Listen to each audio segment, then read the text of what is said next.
Assalamu alaikum. Inshallah, we'll get started. Bismillah ar-Rahman ar-Rahim. Alhamdulillahi Rabbil Alameen. Wa sallallahu ala Sayyidina Muhammad wa ala alihi wa sahbihi wa sallam. نوينا التعلم والتعليم والتذكر والتذكير والنفع والانتفاع والإفادة والاستفادة والحث على التمسك بكتاب الله وسنة رسوله صلى الله عليه وسلم والدعاء إلى الهدى والدلالة على الخير ابتغاء وجه الله ومرضاته وقربه وثوابه سبحانه وتعالى وصلى الله على سيدنا محمد وعلى آله وصحبه وسلم. In the name of God, the most compassionate, the most merciful, all praise is due to God, Lord of the worlds, and peace and blessings be upon our Master Muhammad and his noble family, companions, and followers. We intend to learn and to teach, to remind and be reminded, to benefit and be benefited, to improve and be improved, and to encourage holding fast to the book of God and the way of his messenger, and to call unto guidance and to direct towards good, hoping for the countenance of God and his pleasure and his proximity and his reward. And peace and blessings be upon our Master Muhammad and his noble family, companions, and followers. Ameen.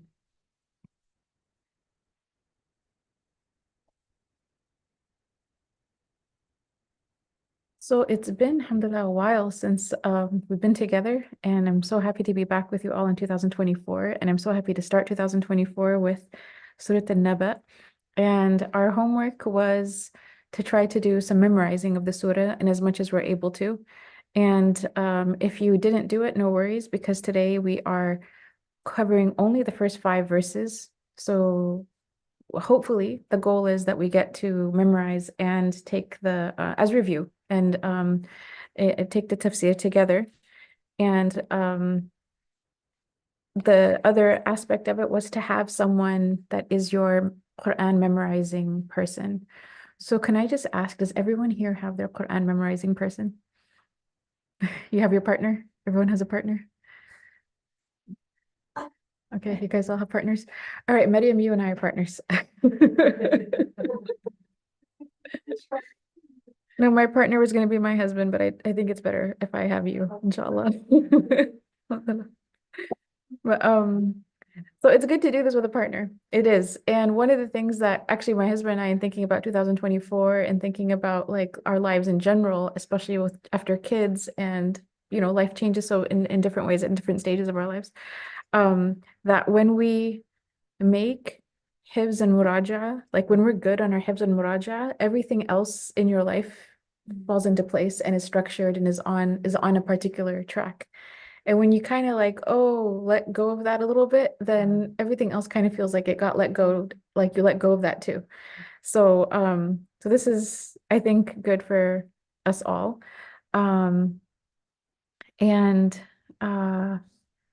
And so inshallah, we'll see how it goes. We're all in this together. We are literally all in this together, and we're gonna help each other up. And it's okay if some weeks, we're not as good as other weeks. That's the point, is to keep going, inshallah. So that was the assignment. I'm not gonna ask anyone here, how did your muraja'a go? But I will, or any memorizing go, but I will ask if anyone did do it, what was it like to review? If it's review, and if it's not review for you, and this was your first time memorizing it, what was it like to do this for the first time? Walaikum assalam wa rahmatullah.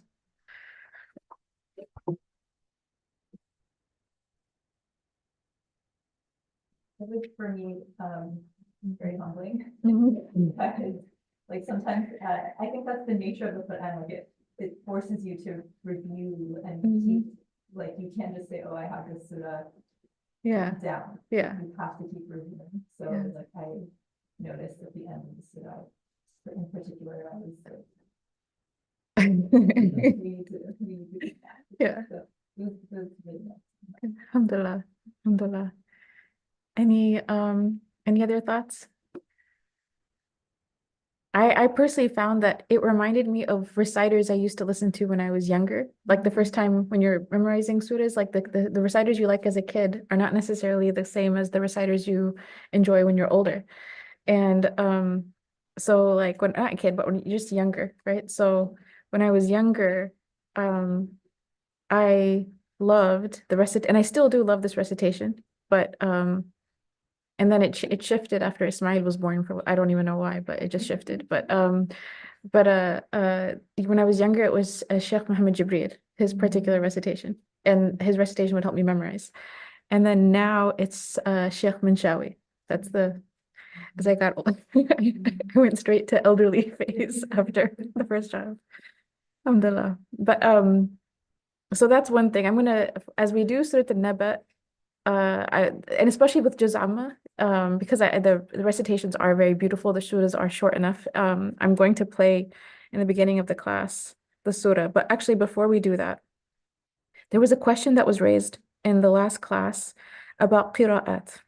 And the brothers who raised it are not here today, but I will still share it so that it's on our YouTube recording and they can find it, inshallah, afterwards.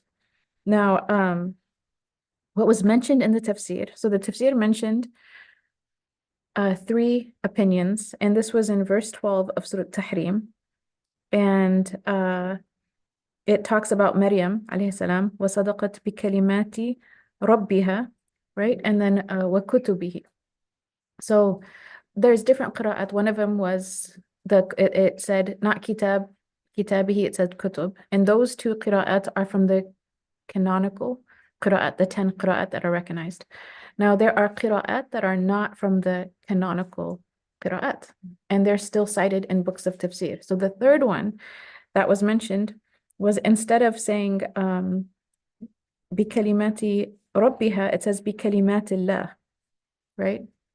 And so the form of the word that's used is not similar to like the word Rabb, for example. It has the same meaning, but it's a different form. So this is in a non-canonical reading of the Quran, which is still used in books of tafsir. So then I asked Sheikh Yusuf Wahab, who's the Ulum al-Quran specialist, and he teaches actually Ulum al-Quran, and he for both the Yaqeen Institute and Bayan Islamic Graduate School. So I asked about how do we benefit from non-canonical readings. And he mentions that non-canonical readings have utility in many aspects, one of which is tafsir. Based on their popularity and isnad, they will hold significance in interpretation. In this particular example, it can be used as a khabar that provides a tafsir opinion. So it gives you an opinion in tafsir. I asked about some of the rules and regulations, for example, in this particular tafsir, Imam Ibn Ajiba's tafsir is considered a major work of tafsir. So, but he doesn't cite which non-canonical reading he took it from. And I asked, how do is it okay to still benefit from it in that way? In which case he said he was not sure and he will go back and check. He also mentioned it's an uncommon reading, but the meaning that is provided by that uncommon reading is already included in the other readings and in the tafsir of those readings as well. So anyways, I just thought it was nice to look things up because these kind of questions, they come up, and if there's a specialist you can go to, and if you can kind of do a little bit of back and forth, it just provides more clarity. In his article about the qira'at, the first thing that he mentions in terms of the different ways, the different differences, is a difference in wording without a change of meaning. So instead of the word sirat with a sad, there's with a sin, sirat. And even though the word is different, right? The sad versus the sin for that word, the meaning is still the same. So it's a different word, but like similar to what the brother had mentioned, and he was right about this, that the differences are subtle in the 10 canonical readings. And so this one, the reason why he kept pushing on it was that it's less subtle in terms of the form of the word. And anyways, it was just nice to get clarity. Alhamdulillah, that's always nice. And then even he, who's the specialist, when I said, you know, what like it's mentioned in a non, without its source in terms of which non-canonical reading is this taken from, he said he's going to go back and check. So all of us go back and check. That's the way we do. That's the way we do Islamic studies. Alhamdulillah. And now I want to play. Who do you guys think I'm going to play? Minshawi or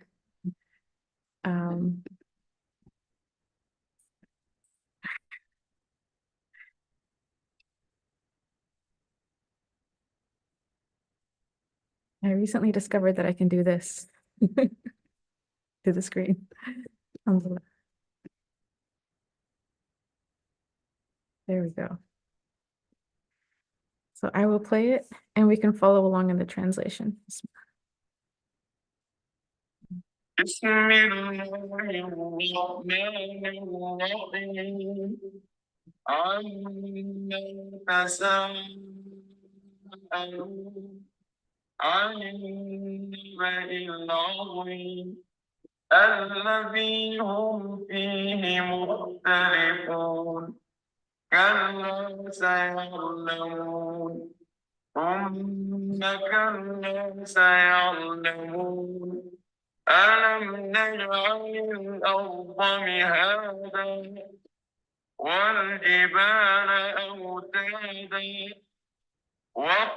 وخلقناكم أزواجا وجعلنا نومكم سباتا وجعلنا الليل لباسا وجعلنا النهار معاشا وبنينا فوقكم سبعا شدادا وجعلنا سراجا وهاجا وأنزلنا من المعصرات ماء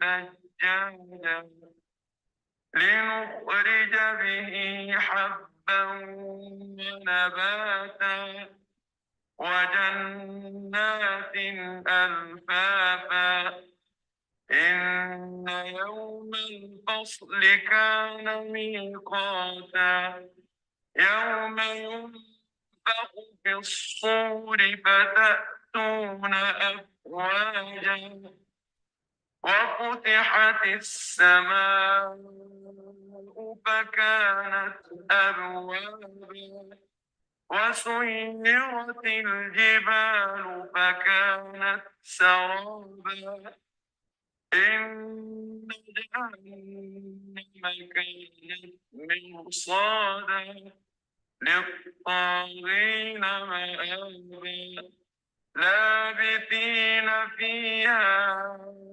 أحقابا لا يذوقون فيها بردا ولا شرابا إلا حميما وغساقا جزاء وفاقا إنهم كانوا حسابا وكذبوا بآياتنا كذابا وكل شيء أحصيناه كتابا فذوقوا فلن نزيدكم إلا عذابا إن للمتقين مفازا حدائق وأعنابا وكواعب أترابا وكأسا دهاقا لا يسمعون فيها لغوا ولا كذابا جزاء من ربك عطاء حسابا رب السماوات والأرض وما بينهما الرحمن لا يملكون منه خطابا يوم يقوم الروح والملائكة صفا بل لا يتكلمون إلا من أذن له الرحمن قال صوابا ذلك اليوم الحق فمن شاء اتخذ إلى ربه مآبا إنا أنذرناكم عذابا قريبا يوم ينظر المرء ما قدمت يداه يوم ينظر المرء قدمت يداه ويقول الكافر يا ليتني كنت ترابا.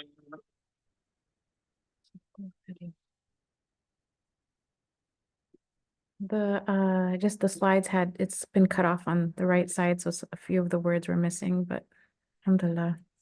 That was only about 5 minutes in terms of the whole surah for reciting. And I wanted to start with like a reciter so that when we want to memorize, we feel inspired to like listen to the surah so that we can memorize it or review it. So Surah Al Naba is a late Meccan surah. It takes its name from the mention of Al Naba al-Azim, which is mentioned in the second verse. It means the great tiding or the great news. It's understood by most as a reference to the Qur'an itself or the day of resurrection. Ibn Ajiba would reverse it and say that it is more likely the day of resurrection, and then the second opinion is the Qur'an. It's also known as al-mu'sirat, the rain clouds, and also at-tasa'ul, the mutual questioning of one another. And that's mentioned in the tafsir of Imam al-Alusi. The first title comes from verse 14, and the second refers to the theme of the first verses. And also this is the theme of the first verses is where the disbelievers are said to question one another regarding the resurrection or the revelation of the Qur'an or both. And this surah is connected to the previous surah's discussion. So this is the previous surah would be Mursalat, and that would be in Juz Tabarak. And the last part of the previous surah, in Surah Al-Mursalat, is Mursalat mentions Liyawm al-Fasl. So this idea of it discussing the day of division, that's mentioned in Surah Al-Mursalat. And again, the day of division is one of the names or one of the titles for the day of resurrection. Insofar as the great tiding refers to the Qur'an, the surah also follows the last verse of the previous surah, which is فَبِأَيِّ حَدِيثٍ بَعْدَهُ يُؤْمِنُونَ. In what statement after it will they believe? The surah can be seen as comprising 3 sections. It will take us probably 4 sessions to finish it, inshallah.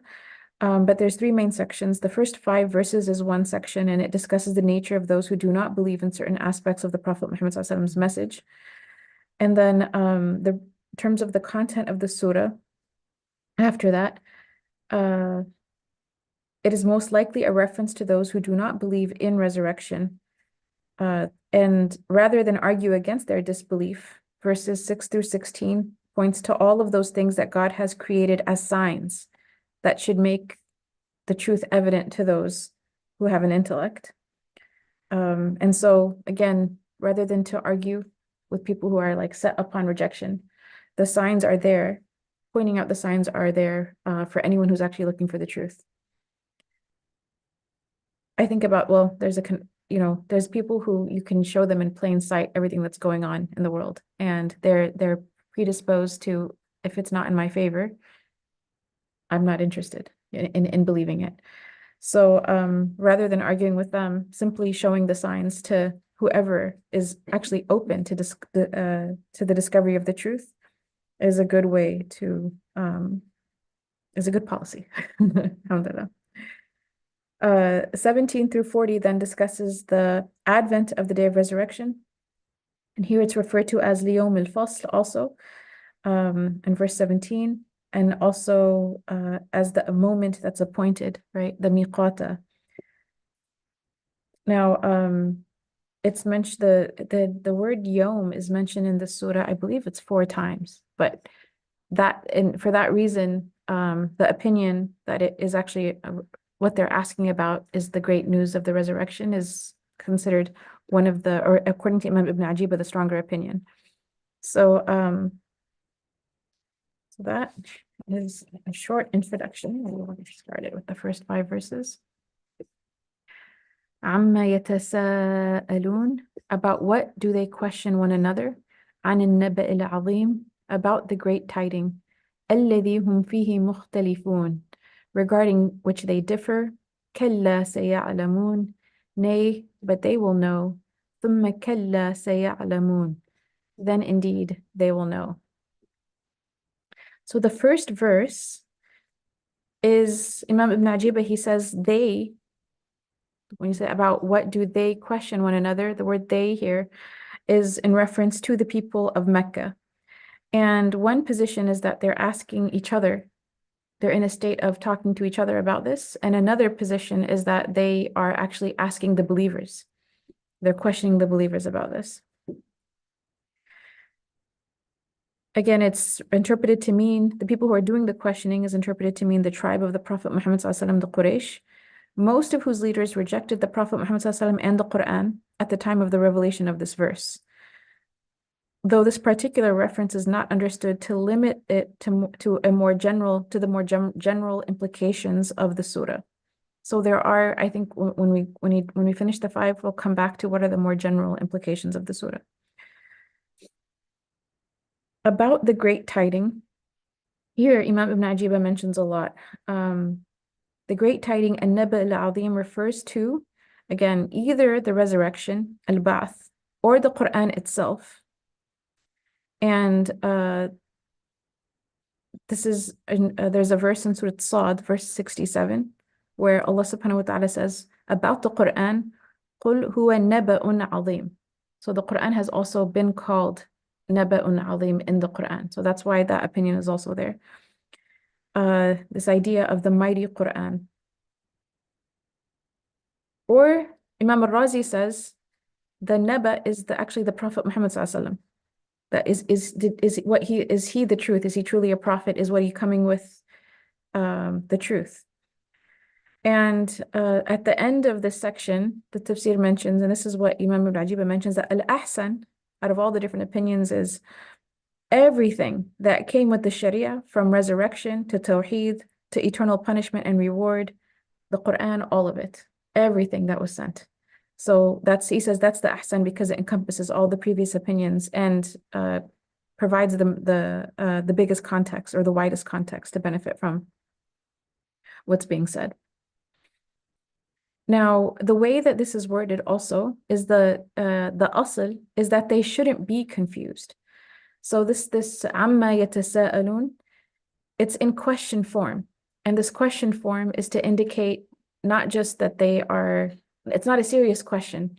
It's more, it's actually to, it's to indicate like, why are they doing this? They shouldn't be doing this. Why are they doing this? They shouldn't be confused. It's clearly from Allah subhanahu wa ta'ala, whether we're talking about the Quran or whether we're talking about the Prophet Muhammad sallallahu alaihi wasallam, whether we're talking about the reality of the resurrection being a truthful message of the Prophet Muhammad sallallahu alaihi wasallam. So this question form is out of ta'jib, uslub, like a surprise, an amazement, a shock. Like, why are you even having all of this questioning? Isn't it clear? Isn't it obvious that all of this is from Allah subhanahu wa ta'ala? And there's different kinds of questioning that's happening. So the first is inkar, just straight out rejection. The second is the questioning that happens out of istihza, which is ridiculing, looking down upon, making fun of.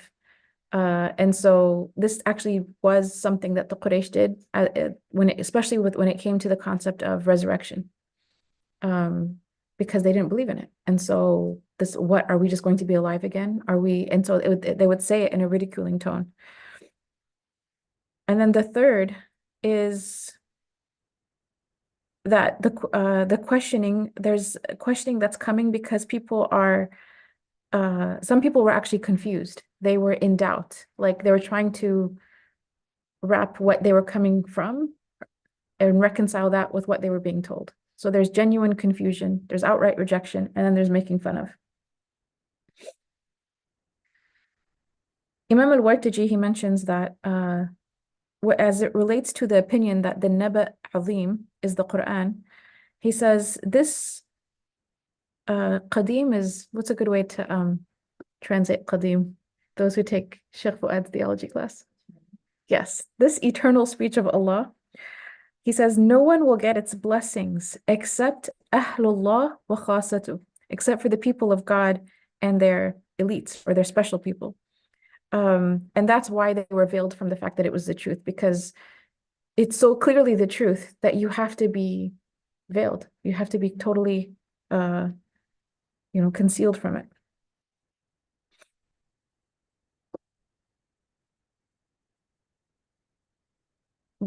As it relates to the istihza that people had for the ridicule, they would also ridicule Quran. They would say that this is poetry. This is a poetry that has sorcery in it. You go into a trance. Like they would tell the Quraysh would actually stop each other from going to listen to the Prophet Muhammad Sallallahu Alaihi Wasallam. They would say, if you get near, if you listen to it, you'll fall under its trance. You're just gonna lose your mind. You're not gonna have any aql left, and you'll follow whatever it says. And but subhanAllah, how like truth and light could be painted as darkness, and what they were following, which is clearly dark, they would follow it as light. And I actually feel like the current context of what's happening in Palestine gives so much clarity to the ignorance of the people who rejected the Prophet Muhammad Sallallahu Alaihi Wasallam in his own time, right? Like it's a very willful ignorance. There's willful ignorance in the world right now. We see it with our own eyes. That's the kind of willful ignorance that existed for people who would see the Prophet Muhammad Sallallahu Alaihi Wasallam, see all the signs of prophethood on him, recognize him to be the Prophet Muhammad Sallallahu Alaihi Wasallam, and still reject him.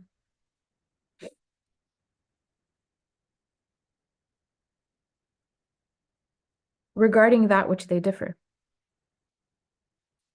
الذي هم فيه مختلفون. So Imam Ibn Ajiba, he says about the third verse that their differing was not because of confusion.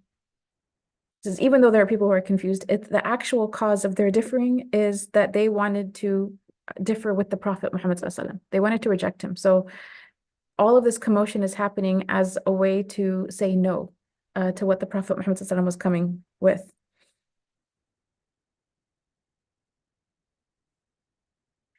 And he said, there's people who rejected, there were people who they had doubt, but then there were also people who rejected the physical resurrection, but not the spiritual resurrection. So they believed that a ba'th could be possible that in a spiritual way, but not that physically the bodies would come back and that physically there'd be this afterlife and physically things will be. And so he mentions that the people who were from this category were from Ahl al-Kitab, the people of the book. Some of them had actually interpreted their own understanding of afterlife as being spiritual and not physical.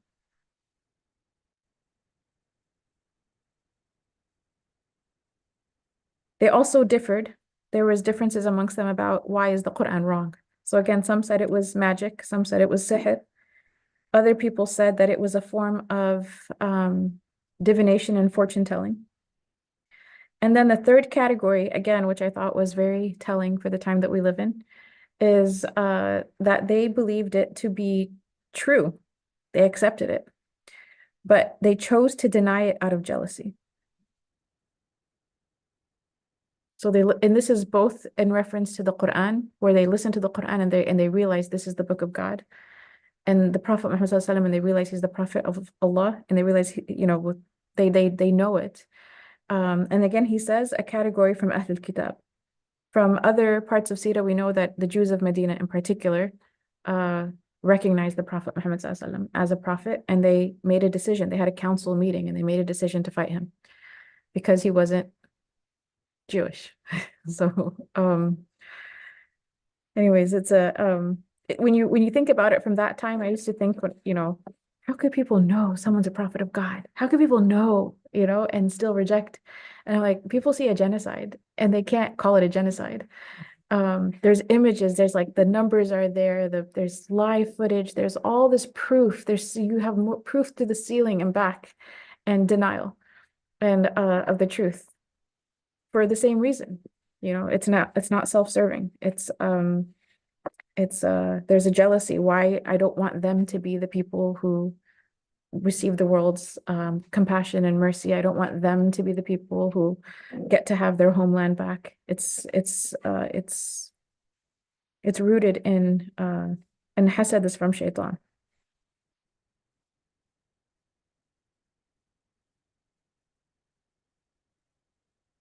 Actually, I remember the first time when we were doing the tafsir of Juz Amma. There's a lot in Juz Amma about hellfire and punishment. And I don't know what was going on at the time, but we talk a lot about hellfire and try to reconcile the concept of hellfire with God's mercy and justice and all of that. But when you see oppression in the world as clear as day, hellfire is like very easy to believe in. Say belief in hellfire is a mercy. And even there's I'm sure you guys have seen the YouTube video or the TikTok or Instagram or something where this non-Muslim lady was talking about how before she saw the images of what's happening in Palestine, she just thought everybody is forgivable, people, all humans are good.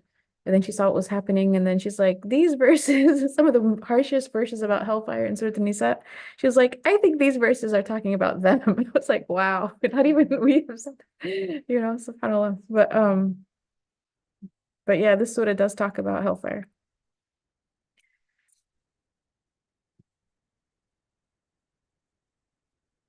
So the verse is understood regarding that which they differ as an allusion to the distinction between two parties, those who accept and confirm the Quran and the Prophet, and those who reject and deny them. The Ash'ari theologians, like our very own Shaykh Fuad, oppose metaphorical understanding of resurrection. And that's what some of the people from Ahlul Kitab said, Yawm al-Qiyamah, heaven and hell, it's all a metaphor. So the Ash'aris, and not just the Ash'aris, like Islam rejects this idea of it being like all three schools in terms of Maturidi and Athari reject the idea of resurrection just being a metaphor. So according to our tradition, it's viewed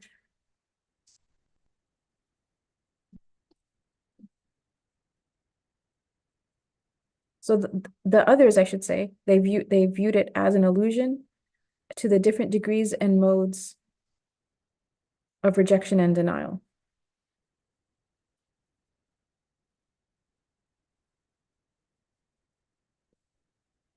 Abu Sa'ud, he said that the way the language of the first verses of Surah Al Naba come, it's as if it's saying, what are they asking each other about? Shall I not tell you about it? And so he compares it more similarly to in Surah Al-Ghafir, verse 16, where it mentions لمن الملك لمن الملك اليوم لله الواحد القهار. So no, the first part of the verse is the question, the second part of the verse is the answer. لمن الملك اليوم لله الواحد القهار. So to who is the dominion? Today it's for Allah, the one, the irresistible. So he poses it, Abu Saud, he poses it more as the question is mentioned in order to make a person more eager to hear what is the answer. And it's a question that people should know the answer to. So in a similar vein, this is a question about that makes us eager about knowing what the answer is, and this is an answer that people should be eager to know the answer to. The great tiding. So there's confusion around it. Okay, what are they asking about? About this, about the Naba al-Azim. The emphasis at the very end, كَلَّا سَيَعْلَمُونَ ثُمَّ كَلَّا سَيَعْلَمُونَ, is also significant. It's first off, it's the saying of yes by saying no, right? So imagine when we have this in English. If someone tells you something that you think is somewhat unbelievable, you might say no, right? Out of like, yes. But here the emphasis is even more than that. Like in this context, it's like kalla here means truly, like absolutely. This is so it's more emphatic than that kind of a no. It's actually like beyond doubt. You know, I don't know how else to say it. Kalla just says it. They will certainly know. And then again, ثم كلا سيعلمون. The fact that there كلا already is an absolute emphasis. So then for it to say ثم كلا is a second absolute emphasis. Now, there's different opinions about why this double emphasis in these two verses are mentioned.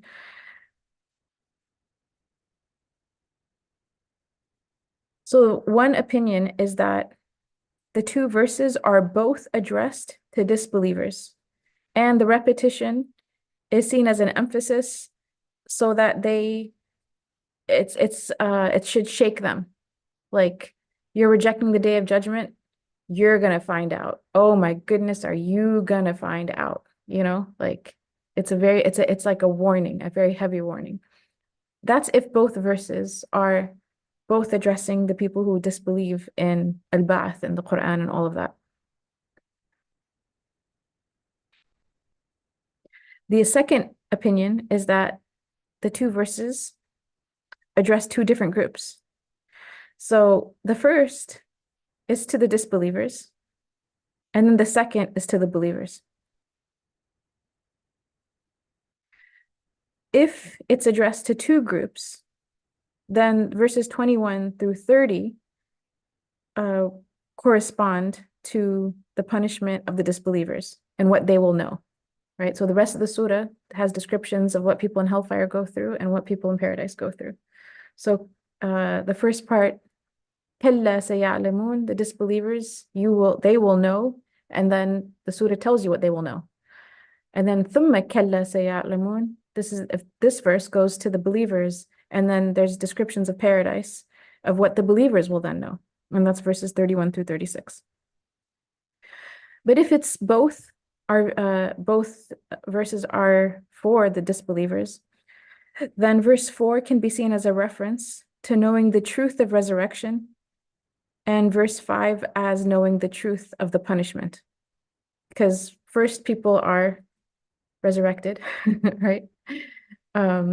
And then afterwards on Yawm al-Qiyamah, they see the final abode. So first they know, oh gosh, like life after death is real and I'm living it. And oh no, you're certainly gonna know now there's hellfire and it's right there. It's like it's one after the next. That's one position, and that's mentioned in Tafsir Imam al-Razi. It can also be seen as verse 4 being a reference to the punishment of this world, that people who reject the Prophet Muhammad SAW, in particular the Quraysh who were there, who were rejecting him in his own time, كَلَّا سَيَعْلَمُونَ, they will certainly know that he's the Prophet, because they will, if they're alive, they will witness his victory and that Islam spreads. And also the punishment in terms of what their loss will be from rejecting him in this life. And then verse 5 being a reference to the punishment of the hereafter. So ثُمَّ كَلَّا, say that one, again, one of them being dunya and the other one being akhirah. And those are the opinions related to the first opinions in tafsir that are related to the first 5 verses. I'm actually going to cover what Imam Ibn Ajiba mentions in the Ishara today. So in the Ishara for these verses, he says, we took the actual meaning, and then now we're going to look at the allegory. Here, his allegory is about when the lights of the spiritual path become manifest and the secrets of the people of actualization appear, then the conversations between people about such things increase. So it is said about them, what are they asking each other about regarding the great news, which is the manifesting of the real and witnessing him? So again, they're talking about the tasawwuf, they're talking about spiritual path. And what he mentions is that, like, when this stuff becomes, I shouldn't say stuff, when the lights of this path become manifest, when the secrets of the people of actualization appear, the asrar are, sometimes they show up as, or aspects of the asrar may show up as miracles that happen. Now, something to add to this is, well, let me finish what he says and then go back. He says, that is what they disagree about. From them are those who reject it outright, and from them are those who accept it wholly and entirely. And it is said that that the people who reject it, who accept it wholly and entirely, he says that's actually for the akhfiya, a people who are unknown even to themselves. So they may have a special place with God, but they don't know that they have a special place with God. They're a category that Allah has hidden them, not just from everyone else, but He's actually hidden them even from themselves. But here he mentions that one of their qualities is that when they hear about the spiritual path or get the signs of it, their hearts accept it wholly and entirely. And then he says, no, they will know on a day where realities are actualized. And here he's talking about the people who reject that any of this is real. He says they will know on a day when realities are actualized, and also false claims are shown as being false claims. And it's a day also where the extremists or the people of excesses regret. I thought it was interesting that he describes these three responses in relationship to the spiritual path. So there's going to be people who reject a spiritual path.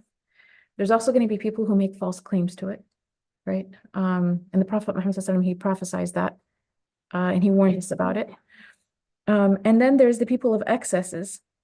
And I think that that's one of the reasons why people reject it, is because there's people who take things way past the Sharia, way past anything, like they're extreme. And so people see that and they're like, that becomes the representation of what the spiritual path is. And so that's why they reject it, because everyone rejects excesses. So he says, on that day, the people of excesses will regret. And then he says, so this is, that's where it ends. That's where his ishara ends. One thing I wanted to add was that this idea of the lights of the spiritual path becoming manifest and the secrets of the people of actualization appearing is, it's mentioned actually in the article that my husband translated from Imam al-Dardir, is that there were so many false claimants and people doing extreme things at a particular time, where that the shuyukh of the zawiyas actually closed all the zawiyas. They shut the doors and they allowed no one to come in, and they just basically went underground so that anyone who was saying anything, people would know them to be a fraud, because there was so much fraud going on. So that they were like, rather than this just being the way it is, where people can't tell the difference between what's real and what's not real, there was a period of time where people just shut down all the doors and made the whole thing not an open thing. What he's discussing is sometimes Allah reveals people. And Dr. Omar has talked about this, that from awliya, there are those that Allah has completely hidden, and they'll be hidden in this life, they'll be hidden, you won't know who they are until al-akhirah. There's others that Allah has revealed, and it's Allah who has revealed them. And what people see of them is like the tip of the iceberg. So even in what's revealed about them, they're still hidden. There's still a lot, much more that you don't know than what you do know. And he's also mentioned that when it comes to things like, because it says here, when the secrets of the people appear, he says that the true shuyukh, they're actually more ashamed, or not ashamed is the wrong word, they have more haya with things like karamat than normal people have about their sins. Like, they don't want anyone to know, and they feel ashamed if it gets exposed. And not ashamed like they did a bad deed, but they have haya around it, because that was supposed to be a secret between them and God. So if it got exposed, it's because God exposed it, not because they're like trying to give you a wink, look at what just happened, Um, so there was I remember hearing about a retreat somewhere, and a sister had told me about it, and I remember even as she was telling me, I was like, I'm pretty sure the Shaykh would not want you to be telling me the story. But she had mentioned that there was a drought in the area they were in. There was not a single cloud in the sky. And at some point at the end of the gathering, just normal dua, everyone was making, the Shaykh led everyone in dua. And he just made dua for rain. And as soon as he said rain, there was a crack of thunder and it started raining outside. And everyone looked back at his face, and they said he was beet red. He was so like as if he had he looked embarrassed and ashamed of himself, like as if he had done something wrong. And I was just thinking about, subhanAllah, like the difference between that and a very different response that people could have, right? And the reason I'm pointing that out is because it's important to know that the qualities of people who are like this is that they don't want this to come out. And if they have these types of asrar, and if it does, it's because God exposes it so people know this is someone safe that you can take knowledge from. And it's not something that it's not a flag they wave around or anything like that. It's not it's the opposite of that. If someone said that it's like they guard their private. Yeah, yeah. And that's why it says their sir, when their asrar appear, because that means Allah has made them known to certain people.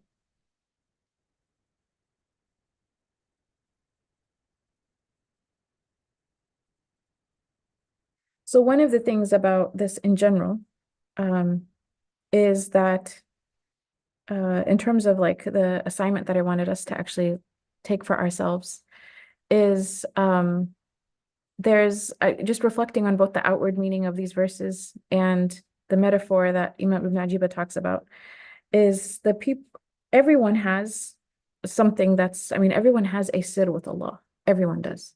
Everyone has something that is unique to them and their relationship with Allah subhanahu wa ta'ala.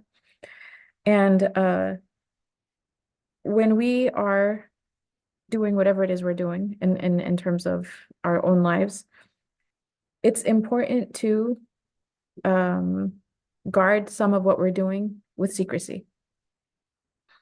And, to have these secret good deeds, to have these secret good goals. Now, there's something in this class, which is the Qur'an assignment. We're not talking about that, but other things. And again, this idea that like the secret good goals, they grow with secrecy. They can grow with secrecy, I should say.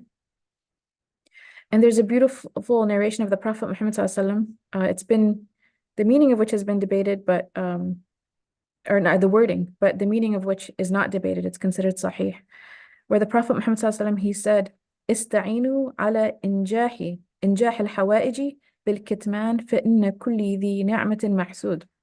Seek help in the fulfillment of your needs by being discreet. Kitman literally means to cover it over. For everyone who is given a blessing will be envied. So whether that's a material blessing or a spiritual blessing, one aspect of it is envy, definitely. Another aspect of it is not to ourselves be people who expose things that don't need to be exposed, right? So being discreet is something that as a society and as a culture, especially with Instagram and Facebook and TikTok, all of these things encourage people not to be discreet. Actually, I don't, I have like, I see people converting to Islam on TikTok and Instagram, and I'm like, there's so much khair. And then I also see people just every day put a camera in front of their face and just say something. Like everyone has a microphone, And I'm like, I remember the world before these things. I'm not that old, but I remember when there was never a moment where you thought, okay, let me just take out a phone and say something to the whole world. But like, this is a very strange, and then down to like the most mundane aspects of people's lives being exposed to everybody, to the most sacred aspects of our lives that actually should not be kept, only maybe like close friends or family only. So the culture is really pushing us to advertise and to not keep any secrets. Really, there's one of the signs of the end of times is that like there's no amana. There's al-majalis bil amana, right? Like this idea of a private gathering. Most of the time, and I'm at anything now, people take out their phones and start recording right away without asking anyone for permission, and it's like automatically on Instagram. I was in a private gathering, I remember, and a brother was singing nasheed in the group, and someone just pulled out their phone right away and started recording it. And I'm like, did you even ask him? Like, you can't just do that. But now this is what everyone does. And they're like, oh, I'm only going to send it to so and so. Like, just anyways, it's a whole thing I'm not saying these tools cannot be used. These tools definitely are being used, and they're being used for a very good purpose in terms of social justice and exposing people to the truth and also to Qur'an. But as far as like ourselves and our own souls, having something, what this idea of secrets and New Year's, we're in the new year, we're in 2024, and the assignment really for us is to have, I would say, three goals for this year that you actually don't tell anyone about. Ideally, they're spiritual or related to like self-discipline, which is also spiritual. And so if you guys want to just spend a few minutes to write down, if you already have your New Year's resolutions, you already know them. That's fine. By the way, New Year's resolutions are not bid'ah. We're encouraged to renew our faith. Jaddid al-Iman.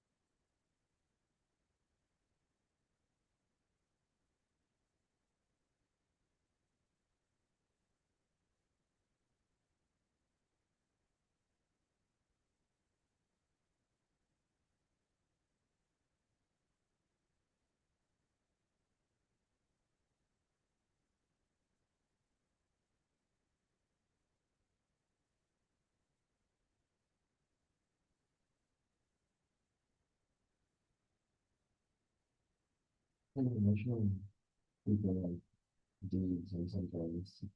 Mhm. And in the previous class, we also talked about helping elevate others by working on themselves. Mhm.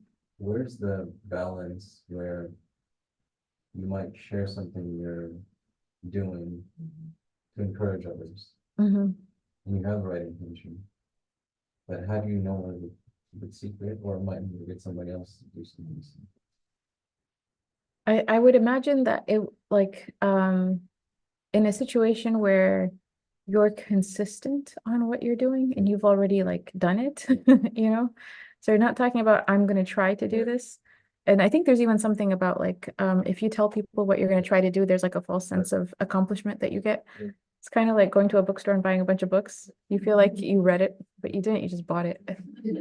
I have like 10 cookbooks in the kitchen. That's how you know how much cooking I do. So what was that? It reduces motivation. It actually reduces motivation, yes. Yes, cookbooks do not make you cook all the nice things in there. But I think that if once it's already done, once it's already completed, once you've already like gone through that journey and you have lots of lessons of when you fell and got back up and fell and got back up and like you have something more actually to give people, hopefully after you've gotten somewhere. So that's one thing. And then secondly, if you can do it like in a more private setting versus a public setting to help a specific person, I think that there's that. And then the third is always obviously the intention, just checking the intention, making sure it's not too, one of the, um, there's like stages on the spiritual path. It's a book. I'm trying to remember the author, but he talks about 4 different levels. And in Nafs al-Lawama, which is where the Salihin are, which is righteous practicing Muslims are in the Nafs al-Lawama. This is the self-reproaching soul. We go forward, we make mistakes, we hold ourselves accountable. We still commit sins, but like in this stage, a person may not necessarily intend to show off, but in this stage, if something about them gets exposed, they're actually happy about it. Like they didn't expose it, but if like somehow someone found out about something that they did, then they're like they rejoice in it. They're still like, I'm glad they found out that I was so good. You know, they didn't do it themselves, you know, but and then they hate themselves for liking that. So but in the stage above that, it's they don't like at all for something to be known about them. So for anyone to see those things. The sir is the sir. It's a secret. And then think about it. I mean, just even on a human level, if you have a friend that you can tell secrets to, whatever it is, and you know that they're like a black hole in the sense that those secrets are not going to get out to anyone. You can actually potentially even vent to them, and you know it's not going anywhere. It's not turning into anything else. You're like, this is a safe place that you can say whatever, right? You're likely going to say more to them.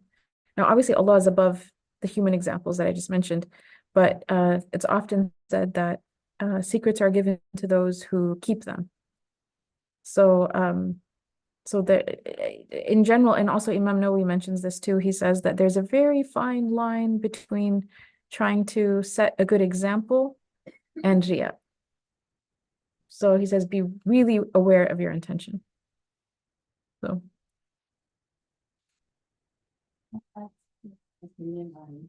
You're talking about and the videos that are being shared, but we're seeing a lot of video footage coming out of the scene right now. Yeah, yeah. And like, I know sometimes I see videos and then I hear other influencers saying, don't share this because like, people are not clothed properly or just it's like some look into their personal lives. And I'm just curious what your opinion is on using sort of video footage and sharing it for the bigger cause.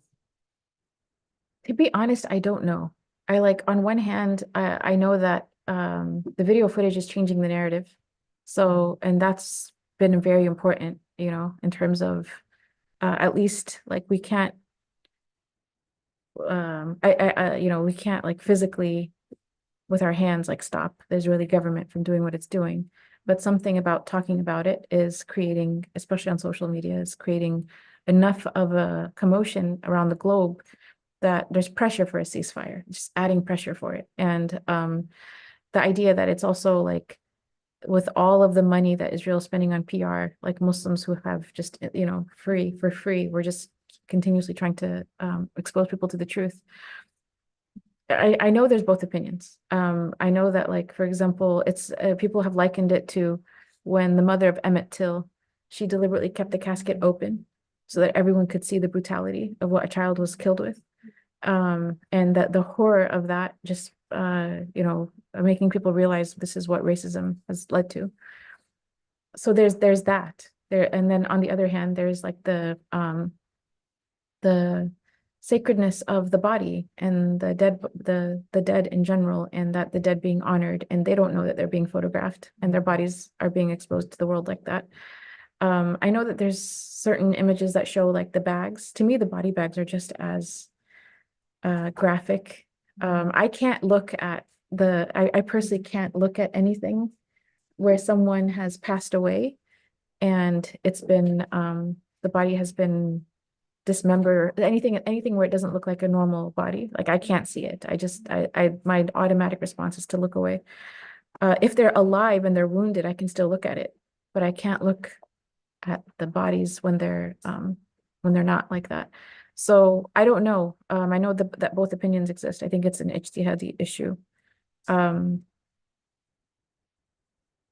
based on the very pressing need. Even if there are rules about like it's haram to do X, Y, Z, even in fiqh, there's like the exceptions to the rule. They happen in darura cases of where intense darura can overturn a regular ruling.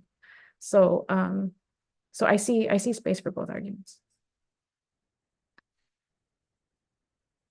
One thing that I was told though, that I saw, which was I did think about, which is why are we not seeing the images of the Israelis who died? We're not seeing any Israeli bodies, any Israeli graves, any Israeli anything. There's no images of them to be found. And one thing that was said is that like in these images, sometimes there's the normalization of brown people being killed and oppressed is normal, and white people being killed and oppressed is not normal. I heard that argument, but it does make me think, like, when your enemy is not showing it, they have a reason, you know. There's a either it's not true, either, you know what I mean? Either it's that they've made up the numbers and they don't have the dead bodies to begin with, or they understand that there's a psychological element here that it's to their interest to not show it. So what's that interest? But does everyone have their solutions? Okay. Shaykha, I have a question on goals. Is there ever any benefit to having public goals when they're meant to be done publicly for accountability purposes? Like, for example, if you have a goal to like go to a class or go to the masjid X times, and by public, I don't mean like to the world on Yeah. social media, just Yeah. like your friends and family. Yeah. So that if you're not doing it, they're kind of like, oh, why aren't you at the class or why aren't you at the masjid? So yeah, so there's certain types of things that if we're struggling with them, having a person, you know, having a like partners, we do that even in this class, alhamdulillah, and it helps when you have that person that you're checking in, especially on something that you're struggling to do or you're starting to do for the first time. But other things like that, like where the Prophet Muhammad SAW, there's a narration about, I believe I don't want to say the hadith wrong, but essentially one of the people who get like are especially rewarded in the next life is the one whose left hand doesn't know what the right hand gave. You know, like they're so discreet that they don't, you know, with what they're doing. So so there's a khair in having certain things that are a secret. So it could be sadaqah. It could be that it's because sadaqah is not something you really need to someone else to partner up with, you know. It could be other things, but hopefully something that I would say something that you're struggling with, that's more of like you said, like going to a public class. Like you can choose things for people to help you out with, and then choose other things that are not for other people to help you out with. Yeah. Okay. And actually, this was a nasiha that was given to us when we were in college. In MSA, they would say, when you're in MSA, you're doing so much public activism and public work. And back in the day, we used to go to college just so we could go to MSA and then do our classes on the side. Some of you guys might remember those days. It's like not which college did you get into, it's like which MSA are you going to? What MSA are you going to be a part of? And so because so much of the work is public, the shuyukh at that time, they would always say, make sure that you're always doing something private that not your roommates, not your parents, nobody knows about, because so all of your khair is externalized. You have to have some khair that's not externalized, it's all like internalized and not known to people. And by maintaining that one, it'll keep you sincere. By maintaining what people don't see, it'll help you stay sincere for what people do see. So inshallah, may Allah help us all. Okay, let me just check the time real quick. And it is time to close. So